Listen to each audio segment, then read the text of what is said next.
History books present a clean and tidy version of events. But what if some of those stories are not entirely accurate? We are about to embark on a thrilling journey through 30 of the most compelling historical conspiracies, each with a surprising amount of evidence that suggests the truth might be far more mysterious.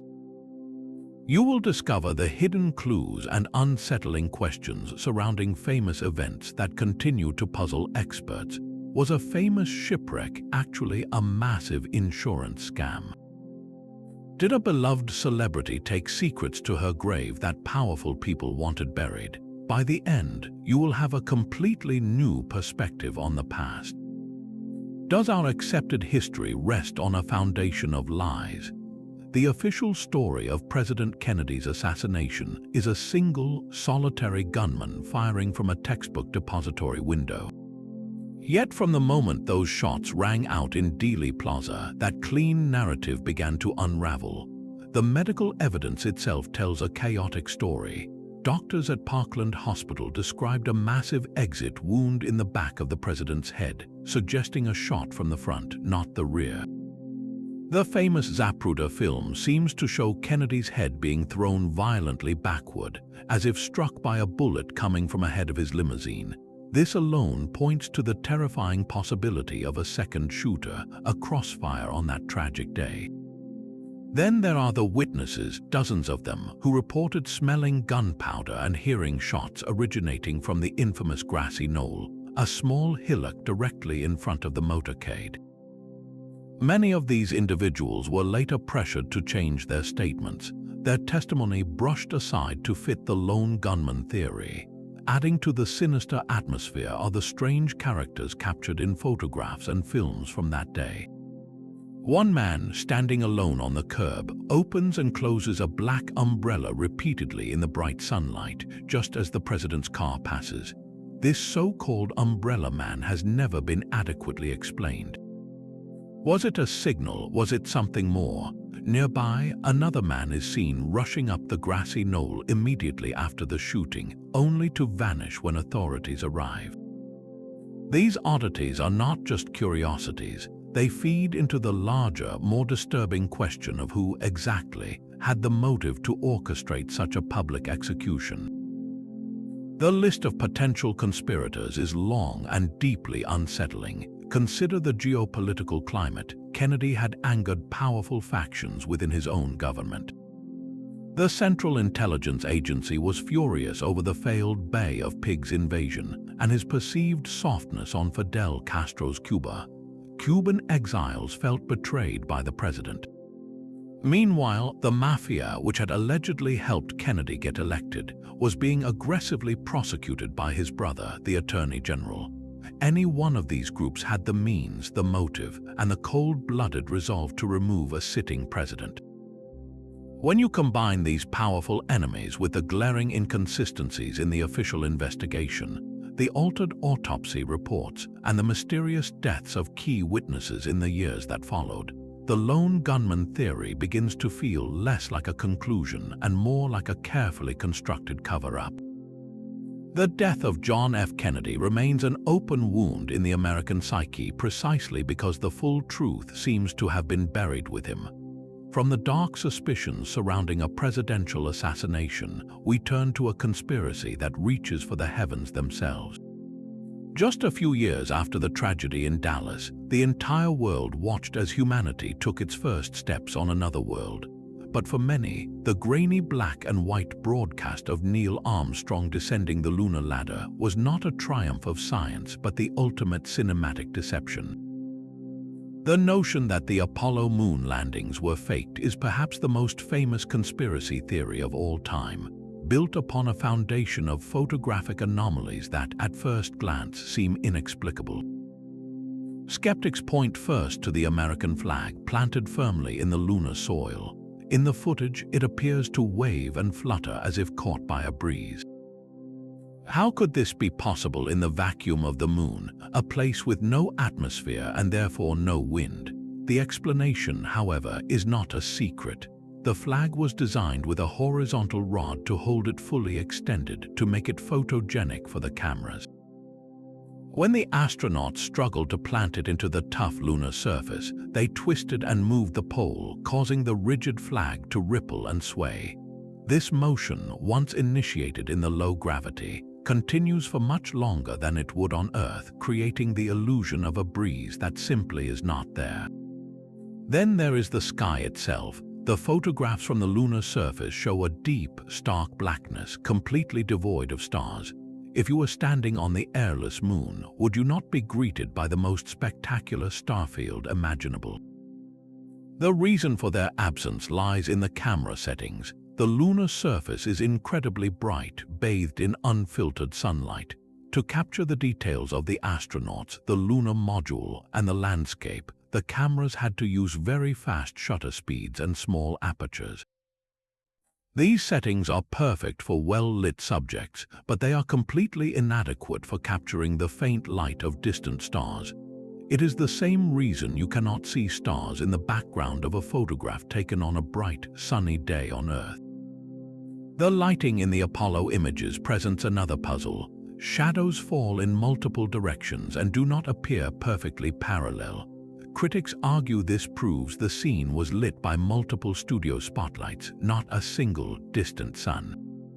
But this ignores the reality of the lunar environment. The moon is not a flat, featureless soundstage. It is a world of hills, craters, and slopes. An astronaut standing in a shallow depression will cast a shadow that interacts with the terrain, appearing to bend or fall at a different angle than a shadow cast on a flat surface a few feet away. Furthermore, sunlight is not the only light source. It also reflects brilliantly off the white surface of the lander and the astronaut suits, a phenomenon known as reflected light, which can illuminate areas you might expect to be in total shadow.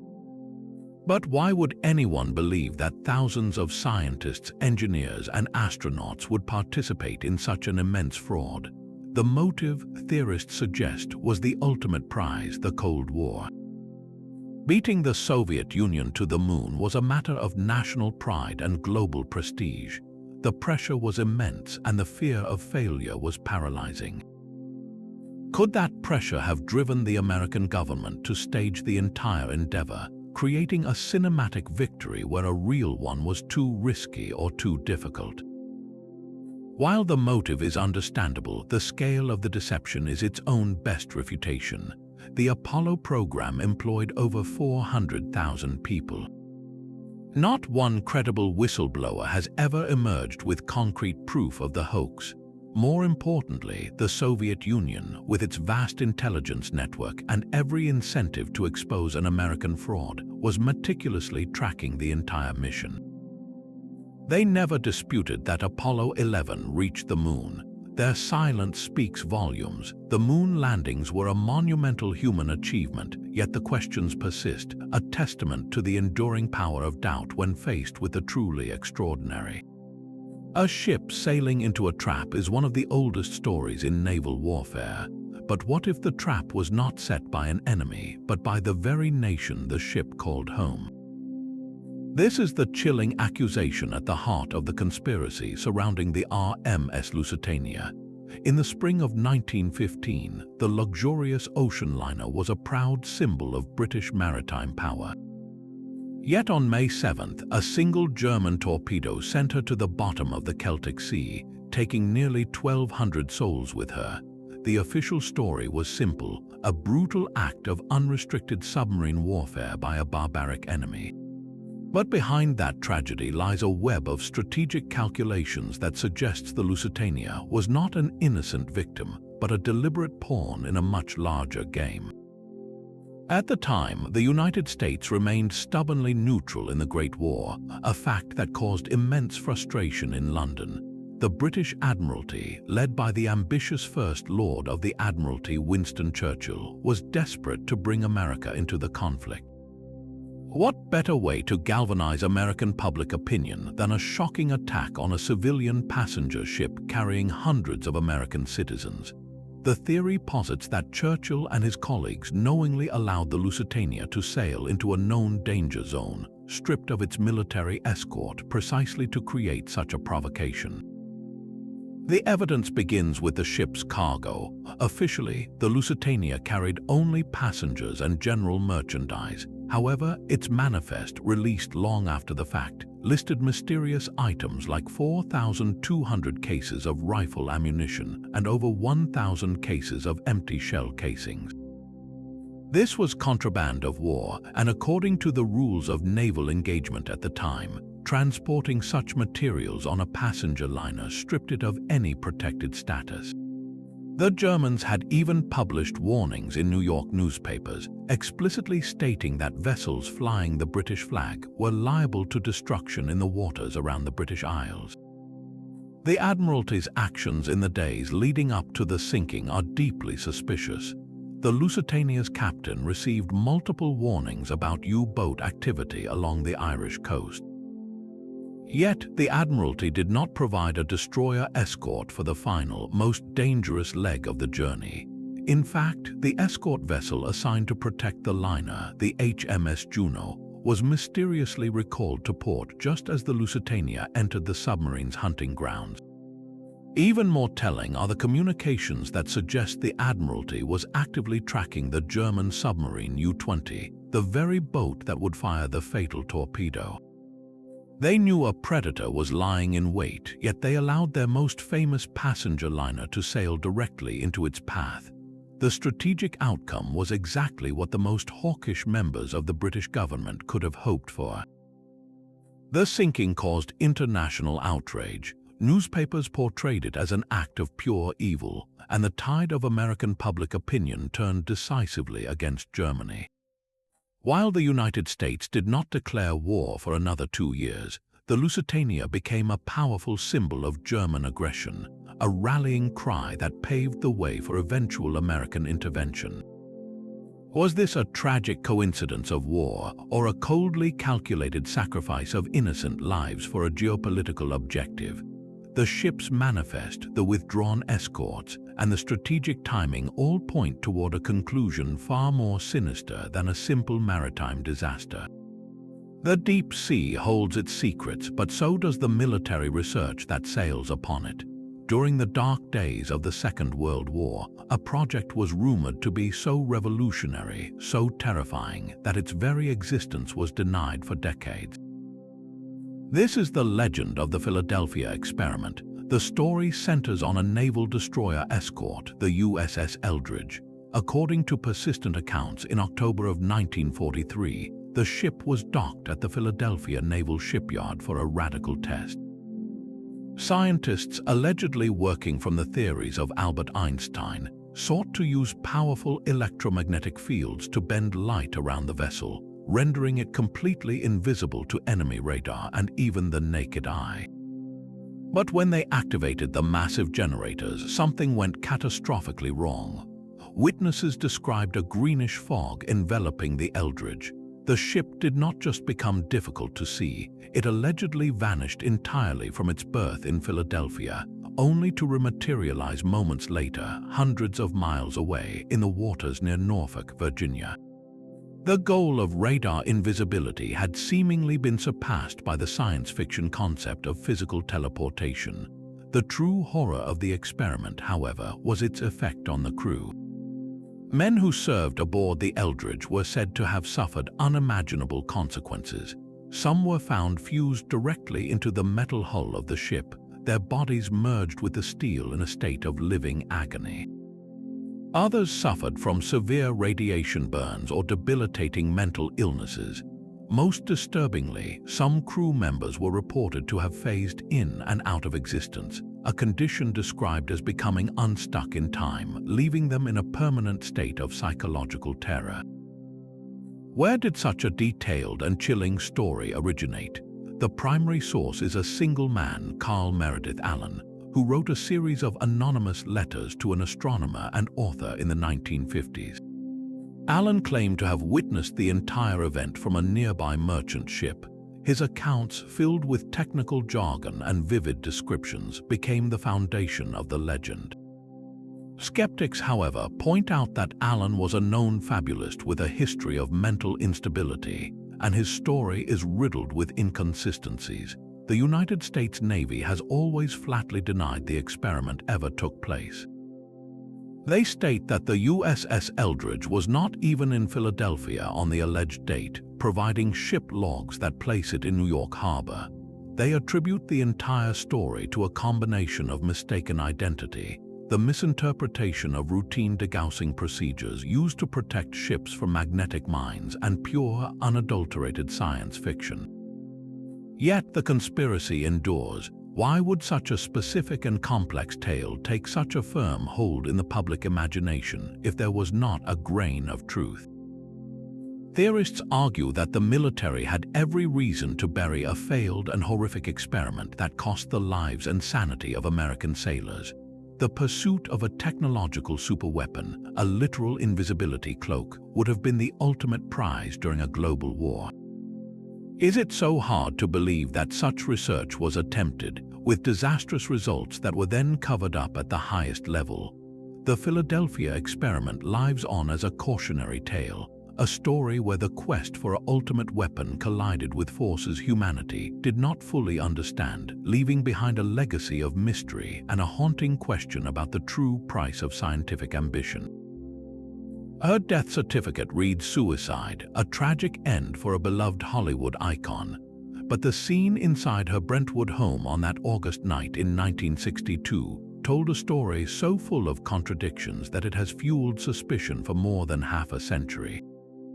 Marilyn Monroe was found lying nude in her bed, a telephone receiver clutched in her hand, and an empty bottle of sleeping pills on the nightstand.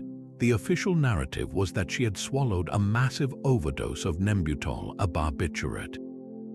Yet the autopsy revealed no trace of the pills in her stomach, and the level of the drug in her blood was not conclusively lethal. How does someone ingest dozens of capsules without leaving a single physical trace in her digestive system? This medical anomaly is the first crack in the official story. The circumstances surrounding her final hours are equally puzzling. Marilyn had spoken to several people that evening, and by all accounts she sounded cheerful and was making plans for the future. She was excited about a new film contract. Does this sound like a woman on the verge of taking her own life? Then there is the matter of the diaries. Marilyn was known to keep a personal journal, a red leather book in which she allegedly recorded not just her private thoughts, but also her pillow talk with the most powerful men in America. She had been intimately involved with both President John F. Kennedy and his brother, Attorney General Robert F. Kennedy. These relationships gave her unprecedented access to state secrets and candid political opinions. She reportedly joked that she knew enough secrets to bring down the entire Kennedy administration. After her death, that red diary vanished. It was never found among her possessions. The connection to the Kennedys is the dark heart of this conspiracy. By the summer of 1962, both brothers were actively cutting ties with her. She had become a liability, an emotionally vulnerable movie star who knew too much and was making desperate, late-night phone calls to the White House and the Justice Department. On the very day she died, it is alleged that Robert Kennedy was in Los Angeles and that he paid her a visit to sever their relationship for good. Did that confrontation turn deadly? Was it an accidental overdose during a heated argument or something far more deliberate? The possibility of a cover-up to protect political careers and national security is a compelling one. Powerful people had immense motivation to ensure Marilyn's silence permanently. The investigation into her death was shockingly haphazard. The crime scene was not properly secured, and evidence was reportedly moved or tampered with before the police arrived. The first officers on the scene noted that the room seemed staged, too neat and tidy for the violent throes of a drug overdose. The world was told it was a suicide, a lonely end for a sad star. But the missing diary, the mysterious absence of pills in her stomach, and the presence of powerful men who needed her silenced all point toward a different, much darker truth. Marilyn Monroe may have been the victim of a conspiracy designed to look like a tragedy, her dazzling light extinguished not by her own hand but to protect the secrets of the powerful. Behind the closed doors of a luxury hotel, a different kind of power is being exercised. Each year, an invitation-only list of around 130 of the world's most influential people gathers in absolute secrecy. There are no press releases, no public agendas, and certainly no reporters allowed. This is the Bilderberg Group, and its very existence has become a cornerstone for theories about a shadow world government. The guest list reads like a who is who of global power. Prime ministers rub shoulders with central bank governors. CEOs of tech giants converse with European royalty and the secretaries of defense. The official purpose of these meetings, which began in 1954, is to foster dialogue between North America and Europe. They are described as a private, informal forum where leaders can speak freely, away from the sound bites and scrutiny of the public stage. But when you assemble the architects of the global economy and the masters of geopolitical strategy behind locked doors, what exactly are they discussing that the public is not permitted to hear? The lack of transparency is the very fuel for the conspiracy. Critics argue that this is not a casual discussion group, but a steering committee for the world. The theory posits that within those secluded conference rooms, this global elite is secretly plotting the future. They are allegedly orchestrating economic crises, engineering political coups, and manipulating international markets, all with the ultimate goal of consolidating their own power and establishing a new world order, a single global government that they would control. The evidence for this is circumstantial but compelling. It is the power of coincidence. A policy debated at Bilderberg in June often seems to become official government policy in a dozen different countries by the following year. The adoption of the euro, the wars in the Middle East, and the bailouts of major banks have all been linked by theorists to prior discussions at these secret meetings. The group's defenders insist that no votes are taken and no binding resolutions are passed. They say it is merely a talking shop, a chance for networking and high-level brainstorming. But that explanation does little to quell the suspicion. If the discussions are so benign, why the obsessive secrecy? Why are participants sworn to silence about what was said? The very act of closing the doors to the public creates an undeniable aura of collusion. It suggests that the real business of governing the world has moved from democratic parliaments to invitation-only retreats. The Bilderberg Group embodies a deep-seated fear that the choices presented to the public are just an illusion, and that our collective future is being decided by an unaccountable few in a boardroom far away. Is this the most powerful club on Earth, or simply the world's most exclusive networking event? The refusal to provide a clear answer is, for many, the only answer they need. Secrecy is a tool of power, but sometimes the most dangerous secrets are built on outright lies. One document in particular has caused more real-world suffering than perhaps any other conspiracy theory in history.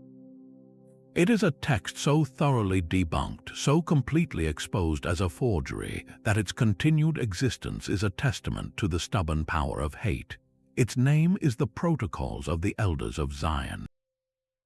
The book claims to be the secret minutes of a meeting where Jewish leaders plot to control the world. It describes a step-by-step plan to undermine governments, manipulate the economy, and dominate the press, all to establish a global Jewish empire.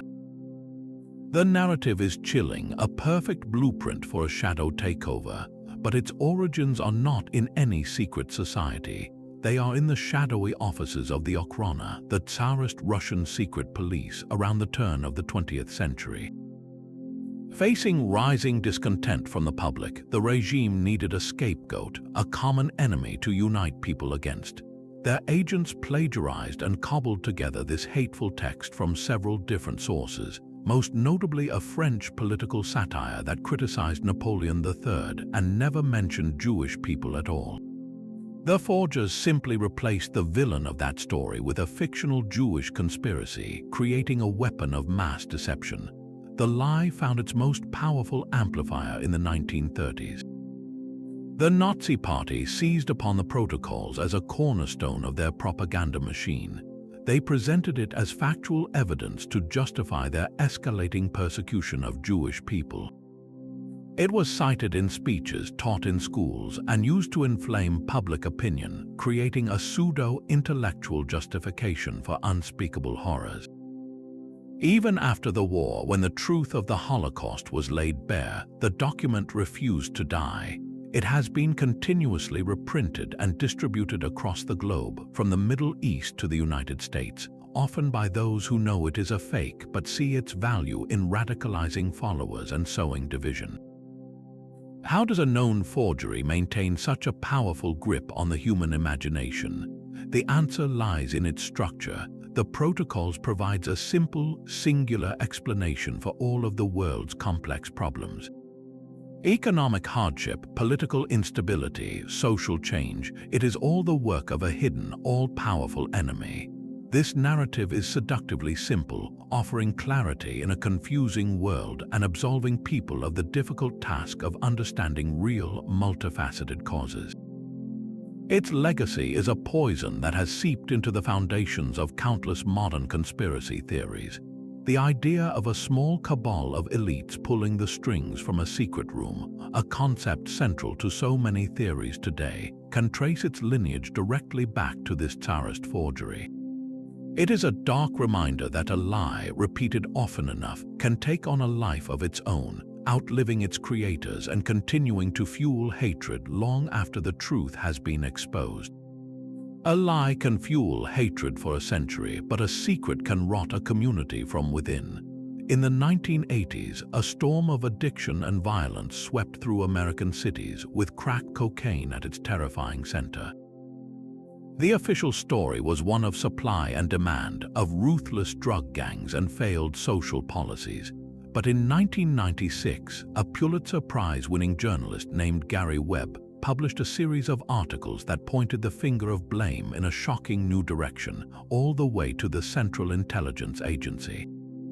His reporting, known as the Dark Alliance series, alleged that the CIA, in its desperation to fund a covert war in Nicaragua, had knowingly allowed Contra rebels and their associates to smuggle massive quantities of crack cocaine into the United States, specifically into Los Angeles, where it helped ignite the epidemic. Webb's evidence was a complex web of connections. He traced a pipeline that began with cocaine traffickers in Central America who were allied with the Contra rebels.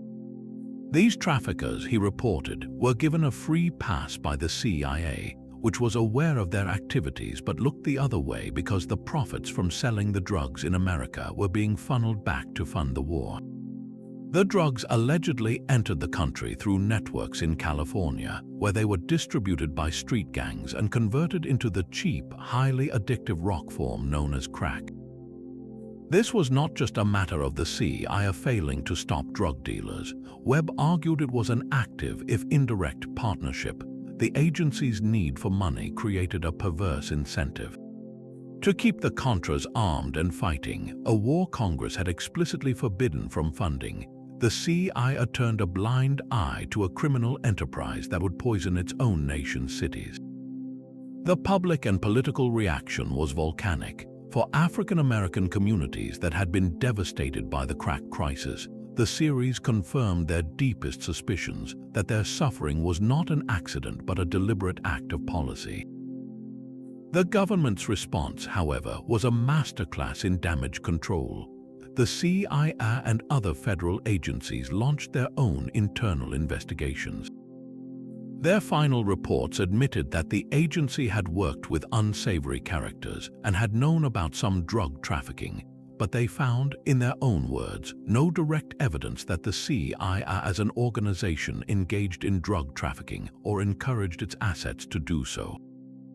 The key phrase is direct evidence. The investigations concluded that the agency was willfully blind, but not criminally complicit. They dismantled Webb's specific claims, attacking his methodology and highlighting minor inaccuracies. The mainstream media, which had initially ignored the story, then joined the assault, painting Webb as a conspiracy theorist whose work did not meet journalistic standards. Gary Webb's career was destroyed. He was effectively blacklisted from major journalism and years later died by suicide, a tragic end that many of his supporters see as a grim postscript to the entire affair. So where does that leave the truth? The official investigations did confirm that the CIA had connections to dozens of suspected drug traffickers and did little to stop them. They confirmed that the war on drugs took a backseat to the war against communism. The lingering question is one of intent versus negligence. Did the CIA actively facilitate the crack epidemic? The evidence for a formal top-down directive is thin, but did high-level officials know that their allies were flooding American streets with drugs and choose to do nothing because the Contra cause was more important? The evidence for that is overwhelming. The story of the CIA and crack cocaine remains a stain, a testament to how a geopolitical crusade on foreign soil can have catastrophic and utterly foreseeable consequences at home, and how the pursuit of one secret victory can lead to a very public and very personal defeat. Fire can be a powerful political tool, especially when it provides the perfect excuse for a power grab. On the night of February 27, 1933, the German Reichstag building, the seat of parliament, was engulfed in flames. The blaze was spectacular, a symbol of democratic order literally going up in smoke. A young Dutch communist named Marinus van der Lubbe was found at the scene, confused and claiming responsibility. The official story was straightforward. A lone communist radical had set the fire as an act of political terrorism. For the newly appointed Chancellor Adolf Hitler and his Nazi party, this was a gift. They immediately pointed to the fire as the beginning of a widespread communist uprising, a national emergency that demanded an immediate and brutal response. But from that very first night, many suspected the truth was far more sinister, that the Nazis themselves had lit the match. The evidence for this false flag operation is compelling. First, there is the sheer logistical challenge. Van der Lubbe was half-blind, disoriented, and reportedly simple-minded. Could he have single-handedly navigated the massive, unfamiliar building and set such a devastating, widespread fire with just a few lumps of burning cloth? Fire experts at the time testified that the speed and intensity of the inferno suggested multiple ignition points and the possible use of liquid accelerants, a task far beyond one man with limited materials. Then there is the strange path of a key Nazi official. Hermann Göring, whose official residence was connected to the Reichstag by an underground tunnel, was on the scene with bewildering speed, making dramatic pronouncements about a communist revolt even as the building still burned. When a senior police official expressed skepticism about the lone arsonist theory, Göring reportedly interrupted him, insisting the case was perfectly clear. This rush to a predetermined conclusion is a classic hallmark of a staged event. The most damning piece of circumstantial evidence, however, is what happened next. Just one day after the fire, Hitler persuaded the aging President Hindenburg to issue the Reichstag fire decree. This emergency legislation suspended nearly every civil liberty guaranteed by the Weimar Constitution. Freedom of the press, freedom of assembly, and privacy of communications were all abolished. The decree also authorized the indefinite detention of political opponents without trial.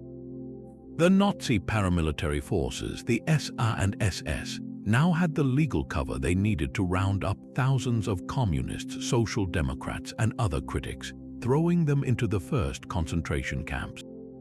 The fire had provided the perfect pretext to dismantle German democracy legally. The communists were crippled, the public was terrified into submission, and within a month, the Enabling Act was passed, handing Hitler dictatorial powers. So who really set the Reichstag on fire? The most credible theory suggests that Nazi operatives, likely led by Karl Ernst of the SA, used the tunnel from Göring's residence to enter the building, douse it in fuel, and set the blaze, while the hapless van der Lubbe was merely a patsy, manipulated into being the fall guy. The Nazis gained everything from the chaos, while their most formidable political opponents were effectively eliminated overnight.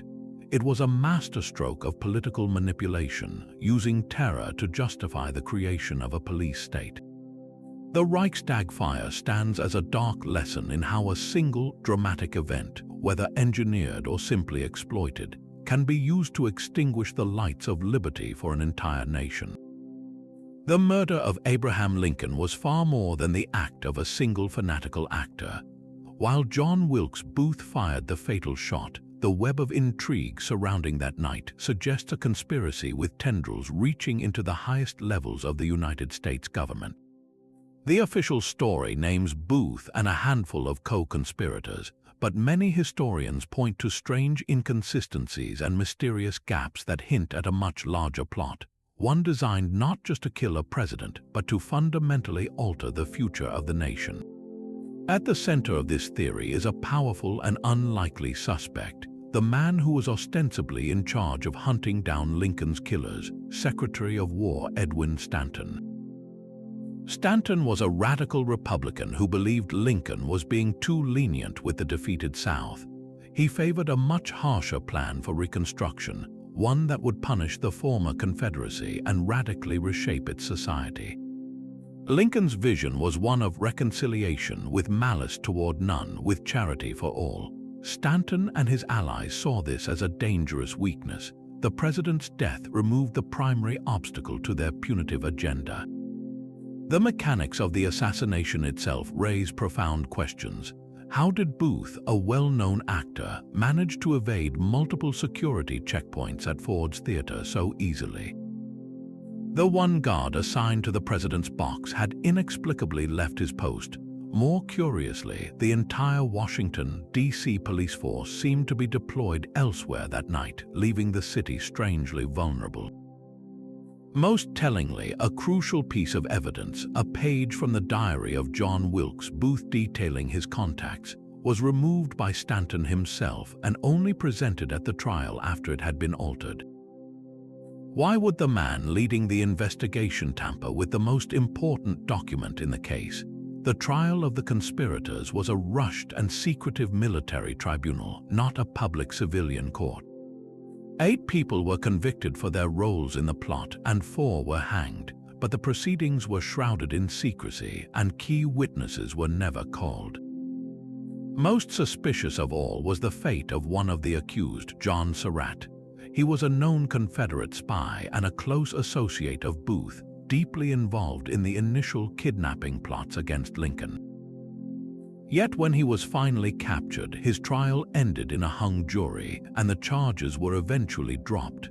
How could such a central figure escape justice while others with lesser roles went to the gallows? Was it because Surratt knew too much about the higher-level officials involved, information that could not be allowed to come out in an open court? The theory posits that Stanton and a cabal within his department did not directly order the assassination, but they were aware of the plot and allowed it to proceed.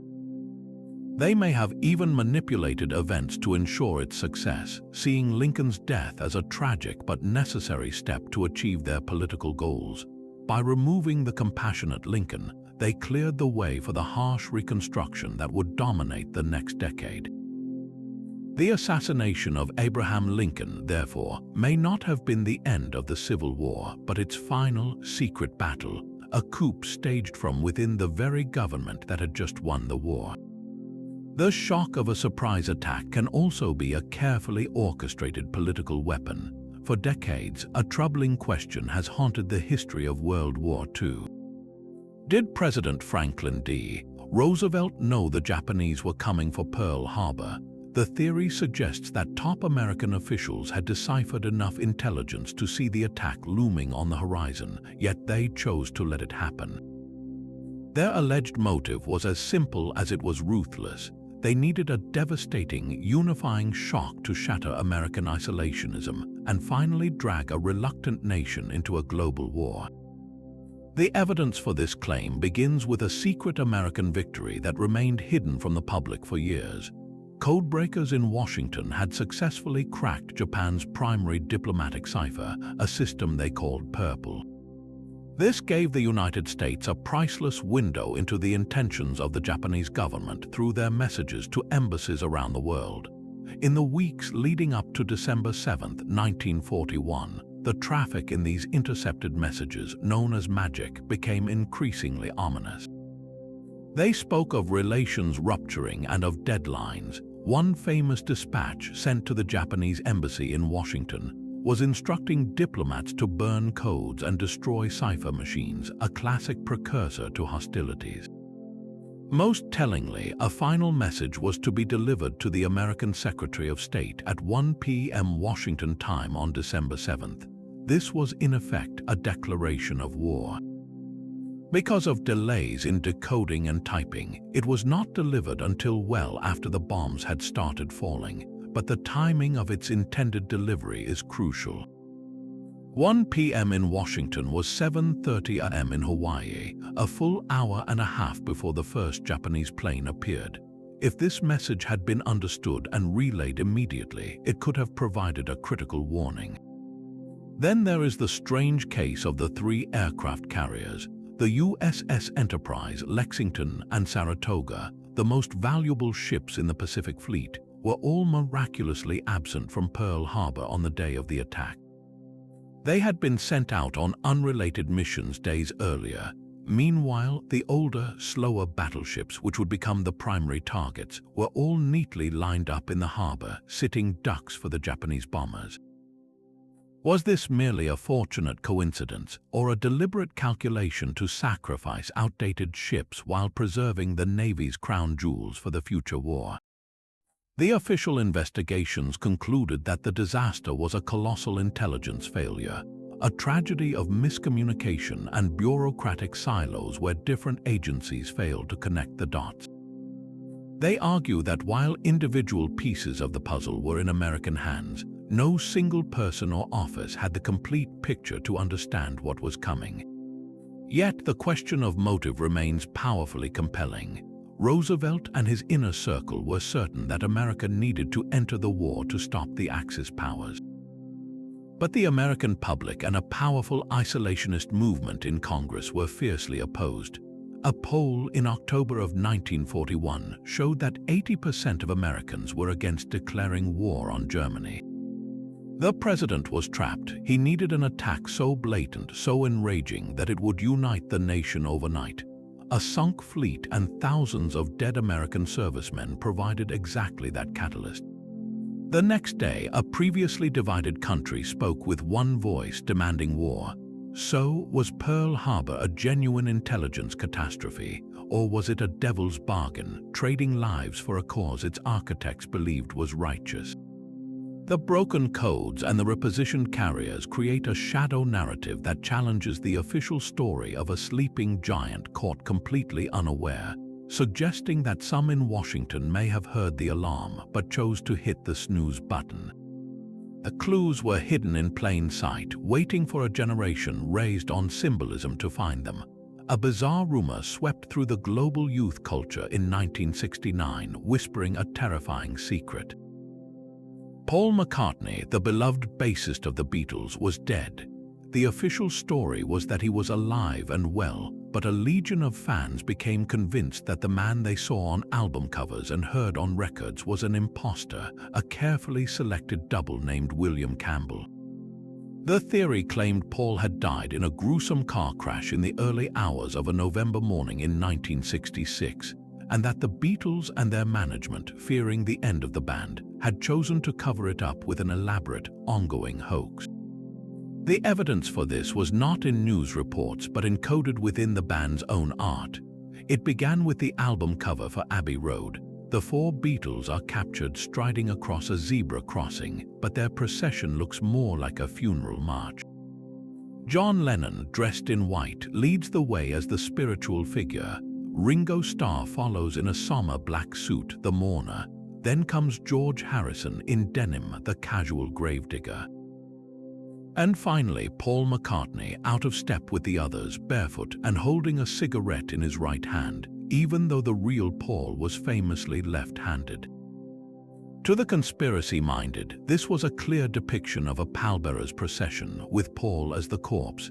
The license plate of a Volkswagen Beetle parked nearby added another layer, reading LMW 28IF. Fans decoded this as Linda McCartney weeps, and the IF signifying that Paul would have been 28 years old if he had lived. The clues did not stop there.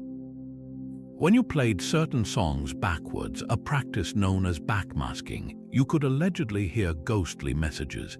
At the end of Strawberry Fields Forever, when reversed, a voice seems to say, "I buried Paul."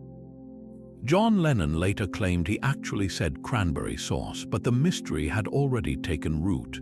On the album SGT, Pepper's Lonely Hearts Club Band, the cover shows the band surrounded by famous faces, but a hand is held directly over Paul's head, a symbol of death in some cultures. Even more chilling, on the inner gatefold, Paul is seen with a patch on his uniform bearing the letters OPD, which fans insisted stood for officially pronounced dead. The fervor reached such a pitch that Life magazine sent reporters to track down the reclusive McCartney at his Scottish farm.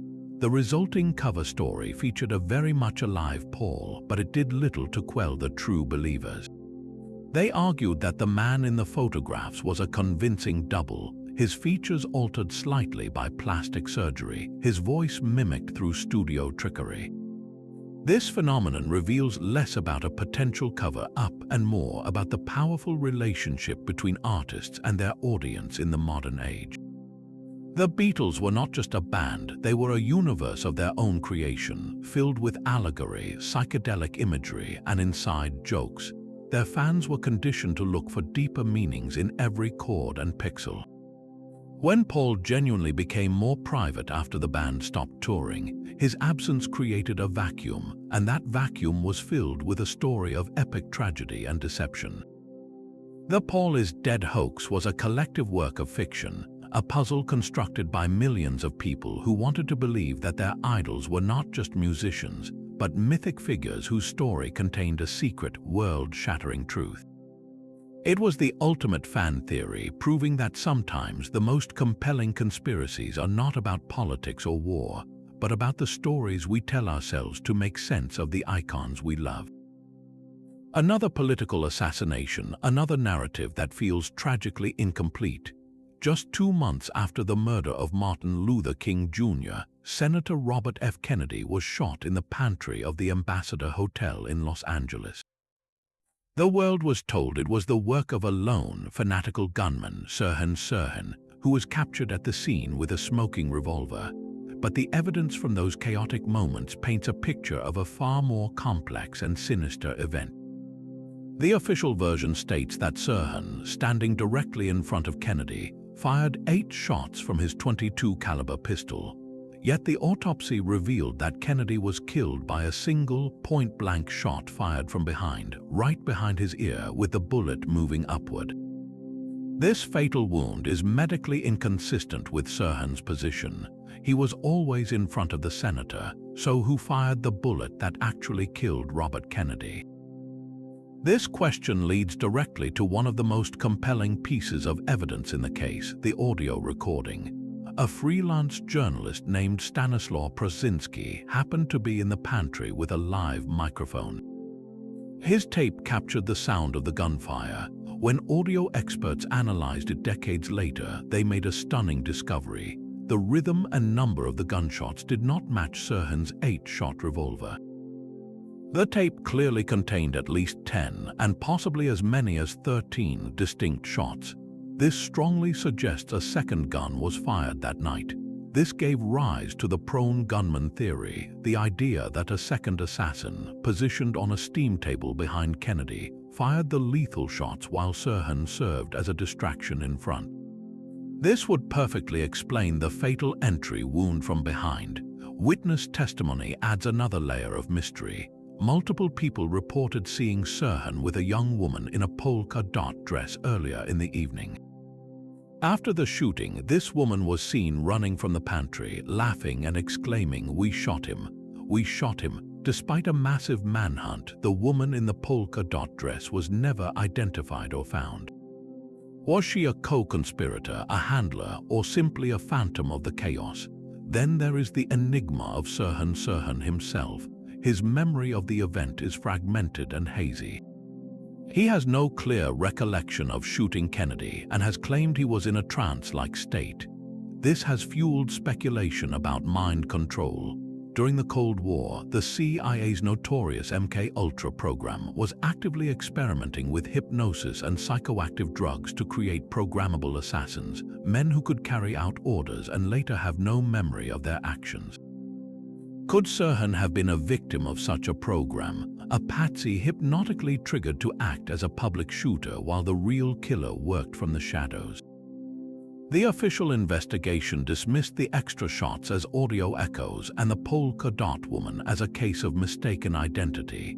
But when you combine the bullet count, the autopsy findings, and the strange behavior of the shooter, the lone gunman theory collapses under the weight of its own contradictions. The murder of Robert Kennedy feels like a grim echo of his brother's death, another promising leader cut down, with the full truth seemingly lost in the shadows of that hotel pantry. A ship's identity is its soul, but what if that soul could be stolen for a price? The tragic tale of the RMS Titanic is etched into history as an accident, a fatal encounter with an iceberg.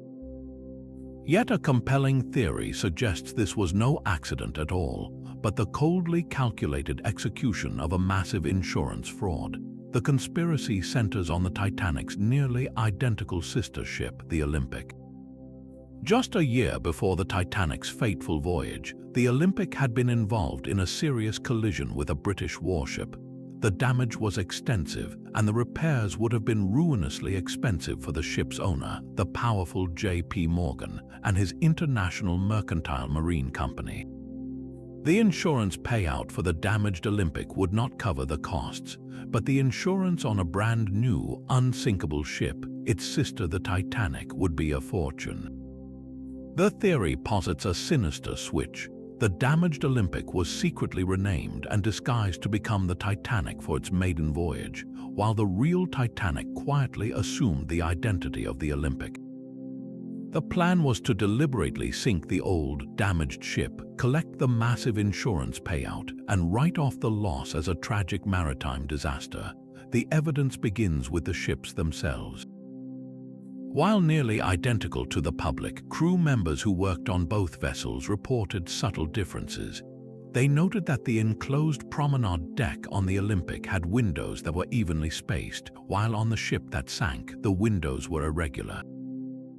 Photographs seemed to support this. More tellingly, during the salvage of a piece of the wreck's hull in the 1990s, the stamped serial number on a propeller was 401, the construction number for the Olympic, not the Titanic's 403.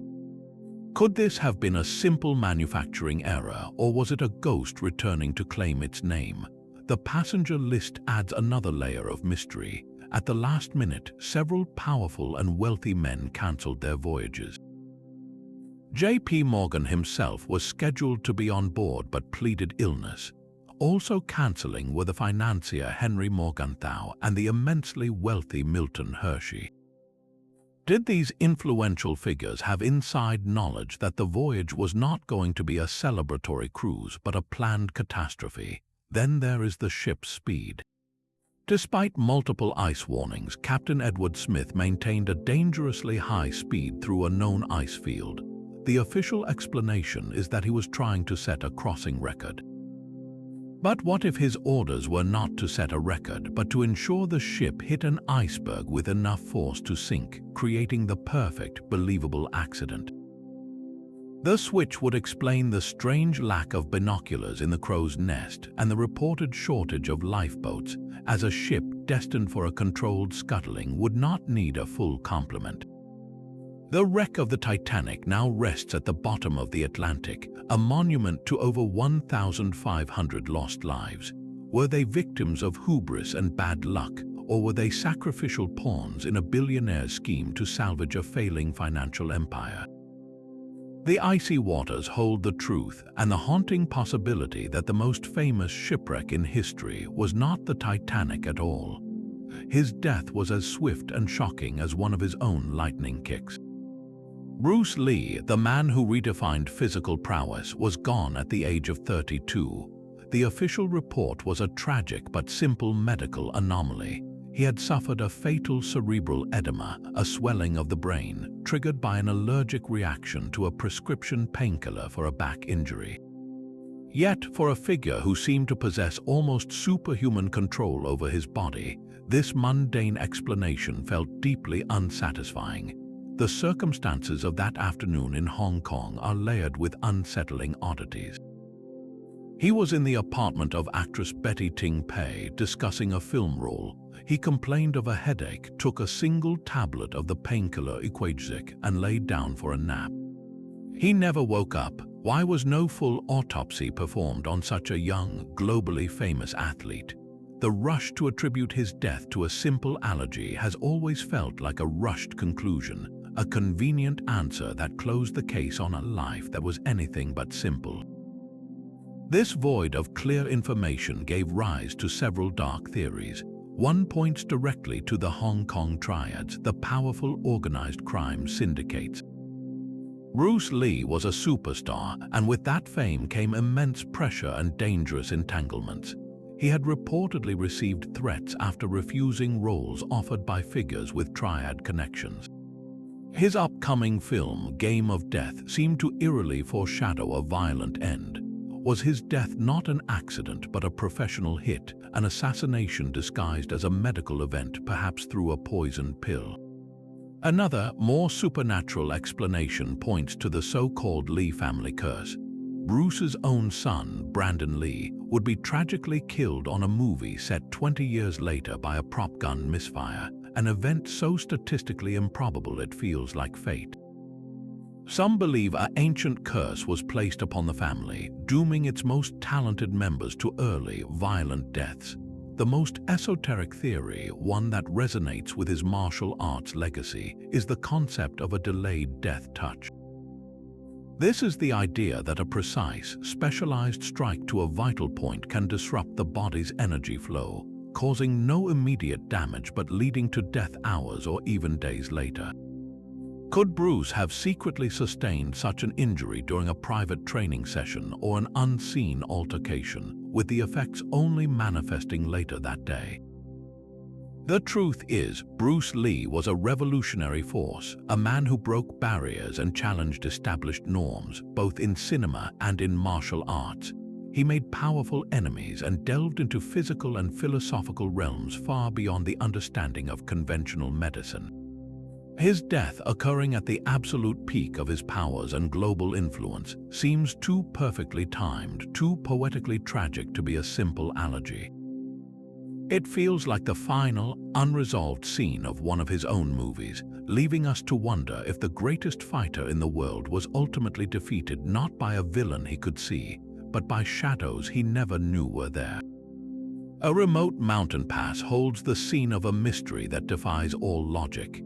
In February of 1959, a team of 9 experienced Russian hikers, all students from the Ural Polytechnic Institute, set up a tent on the snowy slopes of Kolotsiak, a name that ominously translates to Dead Mountain. They were never seen alive again. When a search party finally found their camp weeks later, the scene was one of surreal horror. The tent had been slashed open from the inside. The hikers had fled into the sub-zero temperatures, some without their boots or proper coats. Their bodies were discovered scattered in the snow, some with terrible internal injuries, including crushed ribs and a fractured skull, yet no external wounds. One young woman was missing her tongue.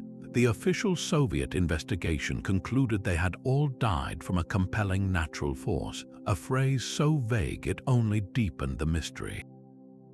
What kind of natural force could cause such specific and violent trauma, and why would it send 9 rational, skilled outdoorsmen running in terror from their only shelter? The most prominent theory points to a secret military test. The area was near a sensitive Soviet weapons range, and some investigators have proposed that the hikers accidentally stumbled upon a test of a new weapon, perhaps a sonic or thermobaric device. The strange internal injuries could be consistent with a powerful shockwave, and the panicked flight from the tent would be a natural reaction to an inexplicable, terrifying force. Others have looked to the environment itself, suggesting the group fell victim to infrasound, low-frequency sound waves generated by the wind whipping over the mountain ridges. These vibrations are known to induce feelings of dread, panic, and even physical illness in humans, which could explain why they ripped their way out of the tent in a shared psychotic frenzy. Then there are the more speculative ideas, like an attack by a Yeti or a conflict with the local Mansi people, though there was no evidence of a struggle or any tracks besides the hiker's own. The official rush to close the case and classify the files for decades only fuels the belief that the Soviet government was hiding something catastrophic. The Dyatlov Pass Incident remains a frozen snapshot of pure, unadulterated fear, a puzzle where the pieces refuse to fit, leaving us to wonder what force on Earth, natural or man-made, could have orchestrated such a chilling and inexplicable end. One figure captured in the chaos of Dealey Plaza has never been identified. While Abraham Zapruder's film became the most famous record of the assassination, another person was also filming just feet from the president's limousine. She was an older woman wearing a headscarf or babushka, and she held her camera steady throughout the entire shooting. This is the babushka lady, and her footage has never been seen by the public. She was standing in an ideal position, directly facing the limousine as the fatal shots were fired. Her film would have provided a clear, close-up, and potentially definitive angle of those crucial seconds. Yet after the smoke cleared, she simply melted back into the crowd and vanished. Despite repeated public appeals from the Warren Commission and from journalists, she never came forward. Why would a material witness, someone who likely captured the most important event of the decade, choose to remain silent forever? The most obvious theory is fear. Perhaps she reviewed her film and saw something so incriminating, so dangerous, that she knew coming forward would put her life at risk. Her footage might have clearly shown a second shooter on the grassy knoll or captured the faces of conspirators in the crowd. If powerful forces were involved in the assassination, her home movie would have been the single greatest threat to their cover-up. Another possibility is that she was not a random bystander at all. Some researchers speculate she was an intelligence asset, placed there specifically to document the event for her handlers. Her calm demeanor amidst the panic and her subsequent disappearance could point to a professional operative completing a mission and then fading away. Her film would have been destined for a secret file, not a public archive. Then there is the tantalizing story of a woman named Beverly Oliver. Years later, she came forward claiming to be the babushka lady. She said she was a young singer at the time, using a rare and expensive Yashica camera. She claimed that shortly after the assassination, two men who identified themselves as federal agents approached her and confiscated her film, promising to return it and never doing so. While her story is compelling, it is also contested, with inconsistencies in the timeline and the specific model of camera she described. Whether it was Beverly Oliver or another woman entirely, the mystery of the missing film endures. That silent, unidentified woman holds a ghostly negative of history, a reel of film that could answer questions we have been asking for generations. Her decision to disappear suggests that the true story of that day was far too dangerous to ever see the light. A book that no one can read has captivated codebreakers for centuries. The Voynich manuscript is a 240-page puzzle, filled with looping, unknown characters and painted with illustrations of plants that do not exist, celestial charts of unknown constellations, and naked women bathing in intricate green pools. The prevailing theory is that it represents a lost language, a secret alchemical text, or even a message from another world. But a far more grounded explanation is gaining traction, that this mysterious book is nothing more than the Renaissance equivalent of an elaborate and very expensive prank. The theory suggests that the manuscript was a clever forgery, a volume of elegant gibberish crafted by a skilled charlatan to be sold to a gullible, wealthy patron hungry for exclusive knowledge. The creator would not need to possess any real secrets, only the ability to mimic the appearance of a profound and ancient text. The proof for this lies in the manuscript's construction.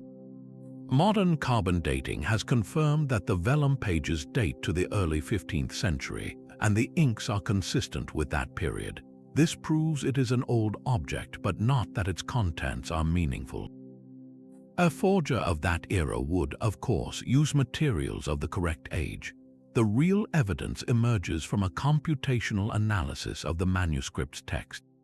Linguists have run its strange script through algorithms designed to detect the patterns of real language. They found that the Voynich text does have a structure, but it is a strangely simplistic one. The word lengths follow a predictable distribution, and certain characters appear with a frequency that mimics natural language, yet the overall structure lacks the deeper, complex layers seen in any genuine communicative system. It is a convincing facade, a beautiful shell with nothing inside. The illustrations deepen the mystery but also support the hoax theory. The plants are fantastical composites, with leaves from one species grafted onto the roots of another. The astrological diagrams are ornate and precise, yet they do not correspond to any known astronomical system. This is exactly what a talented artist with no botanical or scientific training might produce, assembling familiar elements into new, impressive-looking but ultimately nonsensical forms. The entire volume feels like a masterpiece of plausible nonsense, designed to dazzle and confuse a buyer who would be too embarrassed to admit they could not understand the expensive treasure they had acquired. Was the Voynich manuscript the most successful con of the Renaissance, a work of art whose value lies not in the secrets it keeps, but in the enduring human fascination with the unknowable? History itself might be built upon a gaping void. While most of us trust the linear progression of dates in our textbooks, one radical theory suggests that a vast portion of the early Middle Ages is pure fiction. This is the phantom time hypothesis, a concept that claims the years between 614 and 911 simply never occurred. According to the German historian Herbert Illig, these nearly 3 centuries were invented, inserted into the calendar by a conspiracy of medieval chroniclers and powerful rulers. The motive was not just to pad the history books, but to manipulate time itself for political and religious glory. The primary suspects are the Holy Roman Emperor Otto III and Pope Sylvester II. At the turn of the first millennium, the year 1000 held immense symbolic power. It was a date prophesied for the second coming of Christ and the end of the world. By placing their own reign at this monumental millennial crossroads, Otto and Sylvester could present themselves as the ultimate Christian rulers presiding over a new, divinely ordained era. To achieve this, they allegedly commissioned the creation of a falsified past, adding hundreds of years of fabricated history to push the calendar forward, thereby placing the year 1000 directly during their own rule. The evidence for this staggering claim rests on several puzzling anomalies.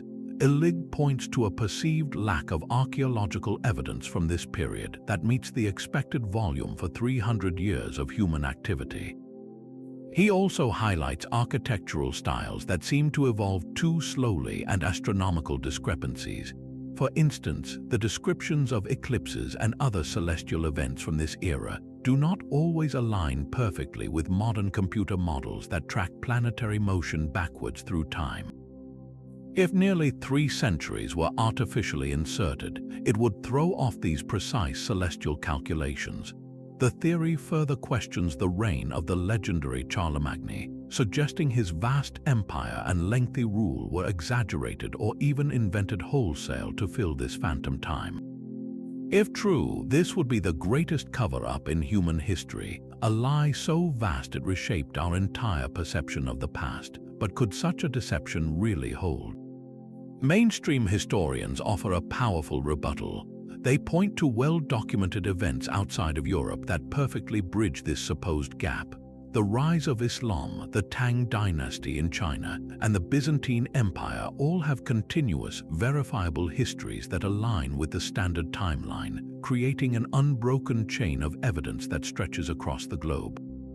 For the phantom time to be real, it would require a worldwide conspiracy of silence and fabrication, an undertaking far beyond the reach of any medieval emperor or pope.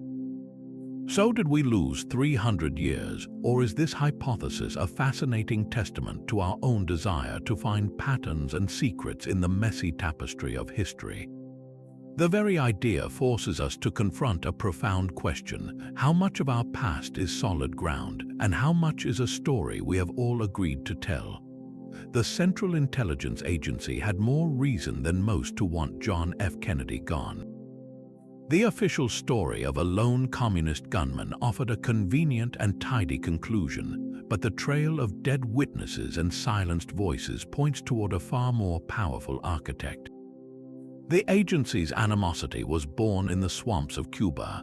The Bay of Pigs invasion was a humiliating failure, a botched operation that Kennedy refused to salvage with direct American air support. The president publicly shouldered the blame, but privately he was furious with the CIA for its flawed intelligence and reckless planning.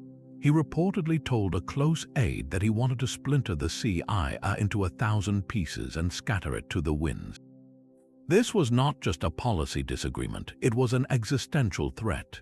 The agency, a shadow government accustomed to operating with impunity, now faced a commander-in-chief who questioned its very purpose. This theory suggests the assassination was not just revenge, but a preemptive strike to prevent their own dismantling. The web of connections is thick with spooks and strange deaths. Take E. Howard Hunt, a veteran CIA operative and one of the masterminds of the Bay of Pigs. Years later, he would be embroiled in the Watergate scandal, but his shadow looms over Dallas.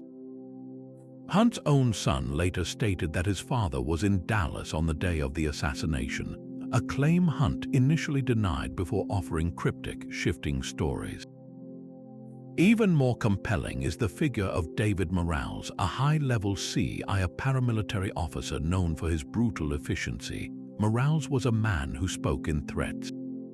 At a party years after the assassination, after drinking heavily, he reportedly gestured toward a portrait of John F. Kennedy and told a friend, "Well, we took care of that son of a bitch, didn't we?" He had the means, the connections, and according to those who knew him, the motive. The list of key figures connected to the investigation who died under suspicious circumstances is staggering. Over 100 witnesses died in the 3 years following the assassination, many from causes that stretch credibility, from one-off accidents to sudden, fatal illnesses. Lee Harvey Oswald's own murder, live on national television, ensured the most important loose end was permanently tied up. When you connect these strange deaths to the powerful men like Hunt and Morales, who moved through the underworld of covert operations, the lone gunman theory evaporates. It is replaced by the chilling image of a rogue element within the American security state, eliminating a president they saw as a traitor to their cause. This was not a foreign plot. It was a coup staged from within the very institutions sworn to protect the Republic. Hidden messages are said to lurk within the oldest texts of all. The theory of the Bible code suggests that the original Hebrew verses of the Old Testament contain precise predictions of future events, encrypted through a method called equidistant letter sequencing. Imagine picking a starting letter in the book of Genesis, then skipping a fixed number of letters over and over to spell out a new word or phrase. Proponents of the code claim that by using this technique, you can find the names of famous figures, specific dates, and catastrophic events woven directly into the holy text, written thousands of years before they occurred. The most famous alleged prediction is the assassination of Israeli Prime Minister Yitzhak Rabin. A year before he was murdered, a mathematician using a computer to search for illness patterns reportedly found Rabin's full name intersecting with the phrase "assassin that will assassinate," along with the exact year of the murder, 1995. Other searches have supposedly revealed everything from the Holocaust to the moon landing, all hidden in a divine matrix of letters. The implications are staggering, suggesting that history itself was prewritten and that a supreme intelligence encoded a blueprint of the future within Scripture. But is this a miraculous revelation or a masterclass in finding patterns in noise? The scientific rebuttal is forceful. Critics point to the sheer size of the text. The Hebrew Bible contains over 300,000 letters, with a text that long, and with the freedom to choose any starting point and any skip sequence, you are statistically bound to find apparent matches for almost anything you look for. It is like searching for your name in a bowl of alphabet soup. Given enough time and enough letters, you will eventually see it. Researchers have demonstrated this by applying the same ELS technique to other books, like Moby Dick, and successfully finding encoded references to modern events and people. If the code works just as well in a novel about a whale, then its power as a prophetic tool vanishes. The theological debate is equally intense. If these predictions are real, does that mean human free will is an illusion, that our choices are merely the unfolding of a predetermined script? Many religious scholars reject the code outright, arguing that it reduces the profound spiritual message of the Bible to a cosmic crossword puzzle, prioritizing hidden secrets over the text's moral and ethical teachings. The Bible code stands at a strange crossroads between faith, mathematics, and the human desire to see order in chaos. It asks us whether we are discovering a divine message or simply projecting our own hopes and fears onto an ancient canvas, finding the patterns we so desperately want to be there. Some airports display local art, but Denver International chose something far more unsettling. From the moment it opened, its collection of apocalyptic murals and bizarre statues felt less like a celebration of Colorado and more like a cryptic warning. The conspiracy theory claims these are not mere decorations, but deliberate clues left by the architects of a new world order. The most infamous piece is a mural titled "The Children of the World Dream of Peace." At first glance, it shows children from various cultures, but look closer and the imagery turns dark. A city lies in ruins, engulfed in flames. 3 figures in gas masks hold a sword and a machine gun over a dead dove. A menacing soldier in a Nazi-style uniform looms over a young girl who holds a tablet showing the extinct Tasmanian tiger. Every symbol of peace is systematically contradicted by a symbol of death and destruction. What kind of dream is this, and why would you paint it in a place meant to welcome travelers? The strangeness does not end there. Outside the main terminal stands a 32-foot-tall statue of a demonic blue Mustang with glowing red eyes, a beast so terrifying it actually killed its creator when a piece of it fell on him during construction. Locals have nicknamed it Lucifer. This monstrous horse evokes the 4th horseman of the apocalypse, death, traditionally depicted on a pale horse. Then there are the 2 large suitcases filled with creepy, distorted figures, as if suggesting the arrival of something inhuman. The theory suggests these are not random artistic choices. They are a symbolic blueprint for a future global catastrophe, a planned collapse that will usher in a totalitarian world government. This connects directly to the persistent rumors of massive underground facilities beneath the airport. The official story mentions a standard baggage handling system and fuel tunnels. But conspiracy researchers point to the sheer scale of the excavation. The mysterious 5 massive buildings constructed underground before the airport was even built on top, and the strange ventilation shafts that appear far larger than necessary for luggage. The theory posits that this is not a baggage system but a secret city, a bunker complex designed to house the global elite during a planned disaster, while the rest of the population is left to fend for themselves above. Some even believe it is a pre-built detention camp ready to be filled with dissidents. The airport's dedication stone adds another layer, featuring a Freemason symbol and a phrase that sends chills down the spine. It reads, "New World Airport Commission." For believers, this is a barely concealed admission. This is not just an airport for Denver, but a central hub for the New World Order. The official explanations are mundane. The artists say the murals are about the tragedy of war and the hope for peace.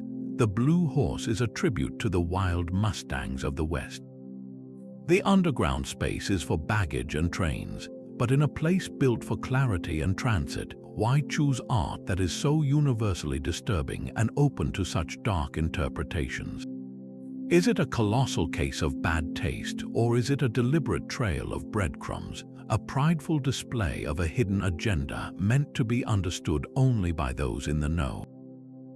The Denver International Airport remains a monument to this unsettling question, a gateway where every strange symbol whispers that your final destination might be far darker than you ever imagined. Her final flight was not a quest for glory, but a covert assignment for the United States government. This is the startling theory that recasts Amelia Earhart, the world's most beloved aviator, not as a tragic adventurer, but as a secret agent. Her 1937 attempt to fly around the world was always presented as a personal challenge, a record-setting journey, yet the circumstances were perfect for a spy mission. She was flying a cutting-edge Lockheed Electra, a plane with the range to photograph Japanese-mandated islands in the Pacific, territories that were rapidly being fortified in violation of international treaties. The American military was desperate for intelligence on these forbidden fortifications, but could not risk sending an official reconnaissance flight. Who better than a world-famous celebrity on a highly publicized global flight to provide the perfect cover for such espionage? The route itself is the first clue. Her planned path took her directly over the Marshall Islands and the Carolines, a string of Japanese-held atolls where new airstrips and naval bases were rumored to be under construction. Her last known destination was Howland Island, a tiny speck of land, but to get there, she would have flown directly over the Japanese stronghold of Truk Lagoon. If her true mission was to photograph Truk, she would have had to deviate from her official flight plan, a deviation that could explain why she never found Howland Island. Her radio transmissions in the final hours were filled with confusion and rising tension. She reported being low on fuel and unable to see her target. But what if she was not lost? What if she had completed her photographic run and was now being pursued by Japanese fighter planes, forcing her off course and preventing her from revealing her true location over an open radio channel? The ultimate evidence for this theory is the complete absence of a wreck. Despite numerous extensive searches, no definitive trace of her plane or her navigator, Fred Noonan, has ever been found in the vast ocean around Howland Island. This has led to the grim conclusion that she did not crash into the sea. Instead, the theory suggests she was forced to land in the Marshall Islands, which were under Japanese control. She and Noonan were then captured as spies. In this scenario, they were interrogated and eventually executed. Their plane was dismantled and hidden, and all records of their capture were destroyed by the Japanese military, who had no desire to admit they had detained and killed an international icon. This would explain the persistent rumors and anecdotal accounts from Marshall Islanders, who later claimed to have seen a white woman and a tall man in custody. It would also explain the U.S. government's strange silence and occasional reluctance to fully investigate certain leads in the decades that followed. They could not admit they had sent a civilian woman on a suicide mission that ultimately started a secret war, a conflict of espionage that foreshadowed the real war to come. Did Amelia Earhart die as a heroine of aviation or as a martyr for American intelligence? Her true story buried to protect national secrets and prevent an international scandal years before Pearl Harbor.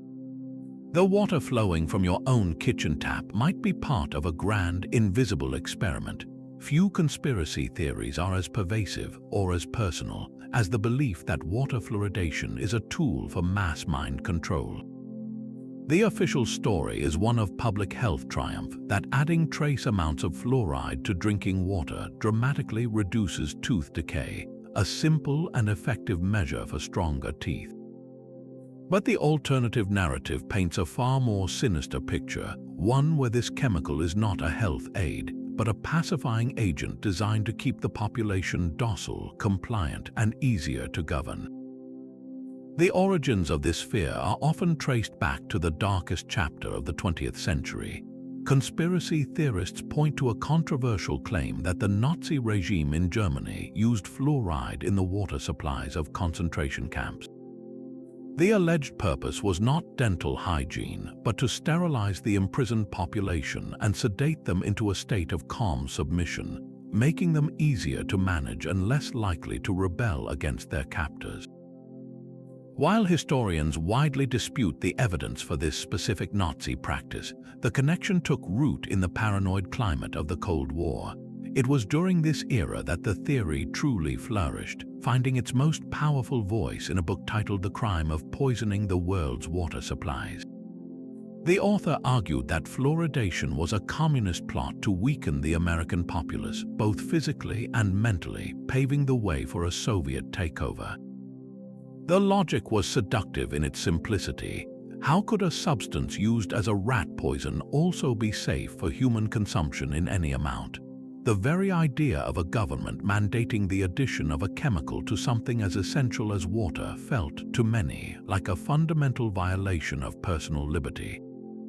The theory persists because it taps into a deep and understandable anxiety about what our governments are putting into our bodies without our explicit, individual consent. The core claim is that fluoride calcifies the pineal gland, a tiny organ in the brain sometimes called the third eye, which is believed by some spiritual traditions to be the seat of intuition and consciousness. By supposedly suppressing this gland, fluoride could theoretically make people more passive, less questioning, and more accepting of authority. Scientific studies have repeatedly debunked this, showing no evidence that the minuscule amounts of fluoride in water reach the brain in concentrations that could cause such effects. Yet the fear remains, fueled by the unsettling reality that we have no daily choice but to consume this public utility. Why would governments so aggressively promote a measure that could be achieved through toothpaste alone if dental health were the only goal? Skeptics see this as proof of a wider agenda. The image of a sedated, compliant populace, unwilling or unable to challenge the powers that be, is a powerful and frightening one. It transforms the public health official into a shadowy social engineer, and the local water treatment plant into a facility for mass behavioral modification. Is water fluoridation one of the greatest public health achievements of the last century, or is it the most successful and widespread psychological operation ever conducted on an unsuspecting public? The answer you believe may depend entirely on how much you trust the very system that provides the water you drink every single day. Her death was framed as a tragic accident, the chaotic result of a high-speed chase with paparazzi. But from the moment Princess Diana's car slammed into that Paris tunnel pillar, questions began to multiply. The official narrative points to a drunk driver and reckless photographers, yet a mountain of inconsistencies suggests a far more deliberate hand at work. Why would a woman who had spent her entire adult life evading the press choose a route where photographers were so predictably lying in wait? The conspiracy theory posits that the British establishment, terrified of the scandal that would erupt if the mother of a future king married Dodi Fade, a Muslim man, decided to eliminate the problem permanently. Diana was becoming too independent, too influential, and her potential to reshape the monarchy from the outside was an intolerable threat. At the heart of the mystery is a small, white Fiat Uno. Witnesses reported seeing the Mercedes swerve to avoid the little car just before the crash. Investigators later found a telltale smear of red paint on the Mercedes, along with a broken plastic indicator light, both matching a Fiat Uno. Yet this critical vehicle and its driver vanished from the scene and was never officially identified.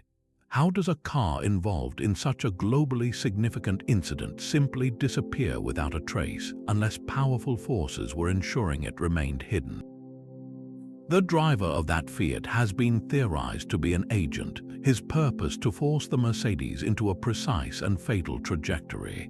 The behavior of the paparazzi that night is another source of deep suspicion.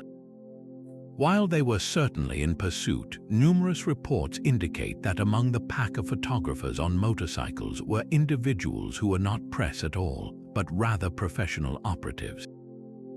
Their role was not to take pictures, but to herd the car, to control its path and ensure it entered the Olma tunnel at a speed that would make the crash inevitable. This was not a random pack of chasers, but a coordinated team executing a plan. Then there is the emergency response, a delay that feels medically criminal. Diana was alive and conscious after the impact. She was reportedly talking to rescuers, yet she was left trapped in the wreckage for over an hour and a half. In a city like Paris, with some of the best emergency services in the world, such an extended extraction time is inexplicable. Every minute counts with internal injuries, and this prolonged wait all but guaranteed she would bleed to death. Was this merely tragic incompetence or a deliberate stall, a way to ensure the outcome that had been planned from the beginning? The final, haunting question revolves around motive. Diana was a global icon with the power to sway public opinion on a massive scale. Her relationship with Dodi Fayed and her rumored pregnancy threatened to irrevocably change the line of succession and the very identity of the British Crown. For an institution built on tradition and control, she had become the ultimate uncontrollable variable. Her light was not just shining on the monarchy's splendor, but on its darkest secrets, and for that, some believe she had to be extinguished. The official story offers a convenient chain of accidents, but the missing Fiat, the mysterious paparazzi, and the suspiciously slow rescue all point toward a much darker and more calculated end for the people's princess. A rancher named Mac Brazel found something strange scattered across his New Mexico sheep pasture in the summer of 1947. Strange, metallic debris that refused to burn, cut, or even dent. The local Air Force base put out a press release that was astonishingly direct, stating they had recovered a crashed flying disc. Then, just as quickly, the story changed. The military retracted its statement, claiming it was merely a downed weather balloon. This sudden reversal was the first spark, igniting a firestorm of suspicion that has burned for over 70 years. The official explanation felt flimsy, a cover story hastily thrown over something far more extraordinary. Witnesses began to come forward, their accounts adding terrifying and incredible details. They spoke not just of wreckage, but of a second crash site, one that held a small, damaged craft and its non-human crew. The descriptions of the bodies were chilling, humanoid but smaller than a child, with large heads and slanted black eyes. These beings were allegedly recovered by the military, whisked away in the dead of night to a secret location. That location would eventually become the most famous secret base in the world, Area 51. This remote facility in the Nevada desert is the heart of the reverse engineering theory. The story goes that the wreckage from Roswell and potentially other crashes was taken there for scientists to study. The goal was to understand and replicate the otherworldly technology, a project that could grant the United States an unimaginable military advantage. Is this the hidden source behind our sudden leaps in technology, from the integrated circuit to Kevlar and stealth aircraft? Proponents argue that our rapid technological progress in the latter half of the 20th century is simply too fast, too revolutionary to have occurred naturally. They see the hand of alien science at work, a secret treasure trove of knowledge being slowly and carefully unlocked. The government's response for decades was a wall of silence and dismissal. They labeled witnesses as crackpots and explained away the debris with increasingly elaborate balloon theories. First a weather balloon, then later a top-secret nuclear test monitoring balloon array called Project Mogul. But the secrecy only fed the legend. Why such extreme measures to hide a balloon, even a secret one? The turning point came in the 1990s when the US Air Force felt compelled to release two separate reports to finally put the Roswell incident to rest. These declassified documents admitted that the cover story was indeed a lie, but not to hide aliens. They claimed the real secret was the Cold War paranoia surrounding Project Mogul, and later that the alien bodies were actually anthropomorphic test dummies dropped from high-altitude balloons in the 1950s. For many, this official confession of a decades-long deception was not a resolution but a confirmation. If they lied then and admitted to lying now, how can we trust this new explanation? The very act of declassification felt like just another layer of the cover-up, a more plausible lie designed to make the conspiracy theorists seem foolish. The enduring power of Roswell lies in this fundamental breach of trust. A government that initially told the truth about a flying disc immediately swapped it for a falsehood, creating a vacuum of credibility that has never been filled. It forces us to ask what is more likely, that a series of highly coincidental events and admitted government lies all point to a mundane weather balloon, or that we are not alone, and the greatest secret in human history is being kept in a locked hangar in the Nevada desert. The official account of the World Trade Center's destruction is seared into global memory. Yet for many engineers and physicists, the manner in which the towers fell defies the conventional laws of building collapse. The controversial claim is that the Twin Towers and the nearby Building 7 were not simply brought down by the force of the plane impacts and the subsequent fires, but were systematically demolished with pre-planted explosives. The first piece of evidence is the speed of the collapse. The towers did not topple over or crumble unevenly. They fell straight down through their own footprint at a rate that appears to be nearly free-fall acceleration. For a building to collapse in such a perfectly vertical manner, every single supporting column on every floor would have to fail simultaneously. How could a random, asymmetric office fire accomplish such a precise and total failure? Skeptics argue that only pre-arranged explosives cutting the core columns at the same instant could cause a structure to drop so cleanly and so quickly. Then there is the mystery of the molten metal. For weeks after the attacks, rescue workers and engineers reported seeing pools of molten, glowing metal in the subterranean wreckage, a phenomenon that persisted long after the jet fuel fires should have burned out. The official explanation points to aluminum from the aircraft, but the temperatures required to melt and keep steel molten are far higher than what an office fire, even one fed by jet fuel, can produce. This has led to the theory that a high-temperature incendiary material like thermite was used to slice through the massive steel support columns. Thermite, a mixture of aluminum and iron oxide, burns at thousands of degrees and can cut through steel like a hot knife through butter. Its residue, a distinctive reddish-gray chips, was reportedly found in multiple samples of the World Trade Center dust. The most perplexing piece of the puzzle, however, is World Trade Center Building 7. This 47-story skyscraper was not hit by an airplane.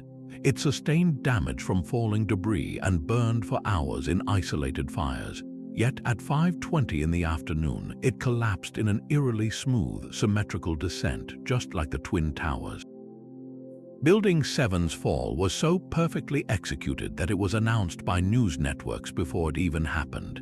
How does a modern steel-framed building, suffering from limited and patchy fires, suffer a total and instantaneous structural failure across all its columns at once? The official report from the National Institute of Standards and Technology concluded that thermal expansion caused by the fires led to a single column failing, which then triggered a progressive collapse. But this explanation is hotly contested by hundreds of architects and engineers who point out that no other steel-framed building in history has ever collapsed due to fire alone. The image of Building 7 falling neatly into its own basement remains, for many, the ultimate proof that the destruction of that day was not a tragic accident of physics, but a meticulously planned and executed controlled demolition. This theory forces us to confront a terrifying possibility, that the most devastating attack on American soil was not solely the work of foreign terrorists, but an inside job, a false flag operation designed to justify wars and dismantle civil liberties. The unanswered questions about the speed, the heat, and the third tower continue to burn, a slow fuse of doubt that challenges the very foundation of what we were told happened on that clear September morning. The man from Stratford-upon-Avon left behind a will that meticulously listed his beds and bowls, yet it never mentioned a single book or manuscript. William Shakespeare, the glover's son with a basic grammar school education, is celebrated as the greatest writer in the English language. But what if the man from Stratford was merely a front, a convenient face for a brilliant author who could not risk attaching his own name to the politically explosive plays? This is the Shakespeare authorship question, a debate that has simmered for centuries. The core of the mystery lies in a jarring disconnect between the life and the work. The plays demonstrate a deep, intimate familiarity with the inner workings of the royal court, the nuances of law, and the landscapes of Italy. They are filled with sophisticated knowledge of foreign languages, classical literature, and aristocratic pastimes like falconry. How could a commoner from a provincial town who never attended university and never, as far as records show, traveled abroad, possess such extensive and specific worldly wisdom? The plays read like they were written by an insider, someone who had lived the life of a nobleman. This has led to the search for a ghost, a hidden author of high birth. One of the most compelling candidates is Edward de Vere, the 17th Earl of Oxford. De Vere was a courtier, a patron of acting companies, and a poet praised in his own time. He was widely traveled, journeying through Italy and visiting many of the exact cities that formed the settings for plays like Romeo and Juliet and The Merchant of Venice. His life is strangely mirrored in the plays themselves. Hamlet, a prince of Denmark, echoes de Vere's own status. The plays also contain what seem to be very specific, personal jabs and references that align perfectly with events in de Vere's life, details the man from Stratford would have had no way of knowing. Another candidate is the philosopher and scientist Francis Bacon. Proponents point to the immense learning in the plays, covering topics from philosophy to cryptography, which aligns with Bacon's own encyclopedic intellect. They argue that the plays are filled with legal terminology so precise it could only come from a trained legal mind like Bacon's. Some even claim to have found ciphers within the first folio that secretly reveal Bacon as the true author. The traditionalists, of course, defend the man from Stratford. They argue that genius is not bound by class or formal education. A brilliant mind, they say, can absorb knowledge through reading, conversation, and sheer power of observation. They point out that there is no contemporary evidence that anyone in Shakespeare's time doubted his authorship. The very fact that his fellow actors published his works after his death and dedicated them to him seems like a powerful testament. Yet the doubts persist because they speak to a deeper mystery about the nature of art and identity. Was the author a single, hidden aristocrat, or was Shakespeare perhaps the manager of a creative workshop, a brilliant editor who shaped the work of several writers into a cohesive whole? The plays themselves are obsessed with themes of disguise, hidden identities, and the masks people wear. It is a strange and poignant irony that the greatest writer in the language might be the ultimate ghost, his true name and story lost to time, leaving us to wonder if the greatest author of all never actually existed in the way we have always believed. The very origin of a virus can be the most terrifying conspiracy of all. A theory that has haunted the scientific community for decades suggests that HIV, the virus that causes AIDS, did not jump naturally from primates to humans, but was engineered in a laboratory. This idea posits that the global pandemic was not a tragic accident of nature, but the result of human design, a biological weapon that escaped its confines. The timeline of its sudden emergence is central to this claim. AIDS was first recognized as a new and mysterious syndrome in the early 1980s, but analysis of stored blood samples has traced the virus back to the late 1950s, a period of intense biological research and Cold War paranoia. This timeline coincides with several high-profile vaccination campaigns in Africa, which critics point to as the potential moment of release. The most prominent accusation involves the oral polio vaccine. This specific vaccine, known as OPV, was cultivated using kidney cells from chimpanzees. The theory suggests that if these chimpanzees were carrying a precursor to HIV, a simian immunodeficiency virus, that virus could have contaminated the vaccine batches. When millions of people in Central Africa received this vaccine in the late 1950s, they were allegedly inoculated with the very virus that would later evolve into HIV. The geographical correlation is striking, as some of the earliest known cases of HIV emerged in the very regions where these vaccine trials were conducted. The motive behind such an act shifts from accidental release to deliberate weaponization. In the shadowy world of Cold War geopolitics, the development of ethnic-specific bioweapons was a grim fantasy for some military strategists. Could HIV have been engineered to target specific populations, a genocidal tool disguised as a public health crisis? Proponents of this theory point to the virus's disproportionate impact on marginalized communities and developing nations as potential evidence of a sinister design. They argue the complex genetic structure of HIV shows signs of purposeful manipulation, a fingerprint of a lab rather than a product of natural mutation. The scientific consensus, however, stands firmly against this narrative. Genetic sequencing has definitively shown that HIV is a descendant of SIV, and that the cross-species transmission, or zoonosis, likely occurred naturally when hunters in Africa came into contact with the blood of infected primates, an event that probably happened on multiple occasions throughout history.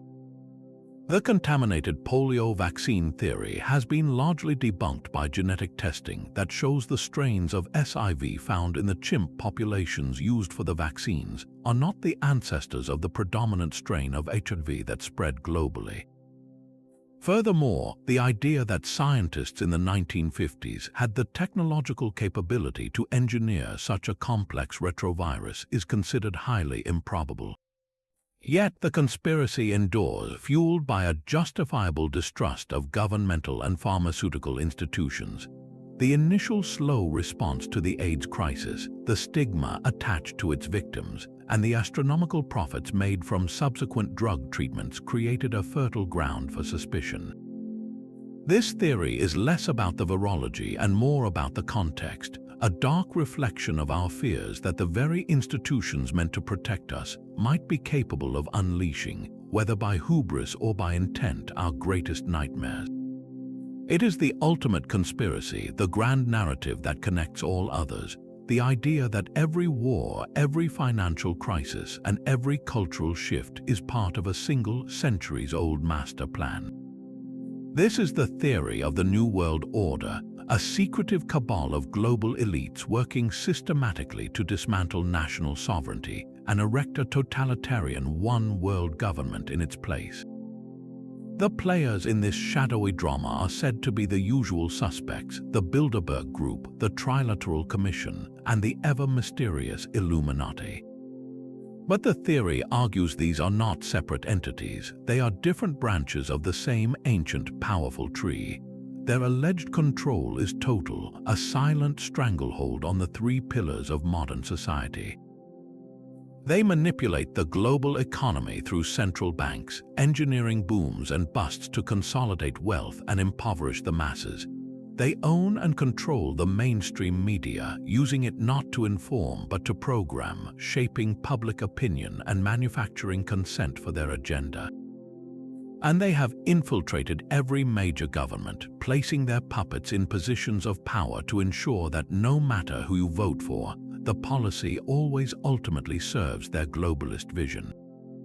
This is why theorists argue political promises are so often broken, and why leaders on opposite sides of the aisle so frequently arrive at the same conclusions.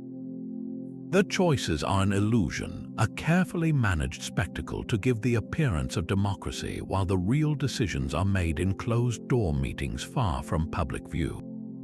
The evidence for this, believers say, is hidden in plain sight, encoded in the symbols they flaunt. The all-seeing eye on the American $1 bill, hovering above a pyramid, is not a symbol of divine providence, but a blatant declaration of their omniscient control. The recurring use of obelisks and phallic symbols in city architecture, from the Washington Monument to the Place de la Concorde, is interpreted as a ritualistic display of their power. Even popular music and award shows are seen as recruitment tools or mass conditioning sessions, filled with occult imagery and symbolic gestures that signal allegiance to this hidden hierarchy. The end goal of this grand plan is what truly chills the blood. It is a world without borders, but also without individual liberty, where every human being is microchipped, tracked, and controlled from cradle to grave. A world where dissent is impossible because every thought, every transaction, and every movement is monitored by a single, unaccountable authority. This is the dark future that the theory predicts, a planetary prison disguised as utopia. Is this the paranoid fantasy of a fragmented internet age, or is it the terrifying, logical endpoint of unchecked power and wealth consolidation? The sheer scale of the alleged conspiracy is its own best defense, making it seem too vast, too complex to be real. Yet, the feeling of powerlessness in the face of global forces, the unsettling uniformity of political and corporate messaging, and the undeniable concentration of wealth in fewer and fewer hands all provide a fertile ground for this deepest and most enduring of fears. The New World Order is the conspiracy to end all conspiracies, the story that tries to make sense of a chaotic world by giving it a single, sinister author. From the hidden agendas of global elites to the unexplained fates of iconic figures, we have journeyed through 30 of history's most compelling enigmas. Each story reveals the fragile nature of our accepted past, reminding us that history is often written by the victors, yet questioned by the curious. These are not just wild fantasies, but intricate puzzles where official accounts are riddled with strange coincidences, silenced witnesses, and evidence that simply does not add up. The line between documented fact and tantalizing theory is often whisper-thin. While we must approach every claim with a critical mind, refusing to be swept away by pure speculation, we must also never surrender our right to ask difficult questions. The truth is rarely simple, and it is in the spaces between the lines of our history books that the most fascinating stories are often found. The world is far more mysterious than we are often led to believe. Now we turn the question over to you. Of all the conspiracies we have explored, which one do you find the most believable? Share your thoughts in the comments below. And if you are hungry for more deep dives into history's greatest mysteries, be sure to subscribe. The past is waiting to be questioned.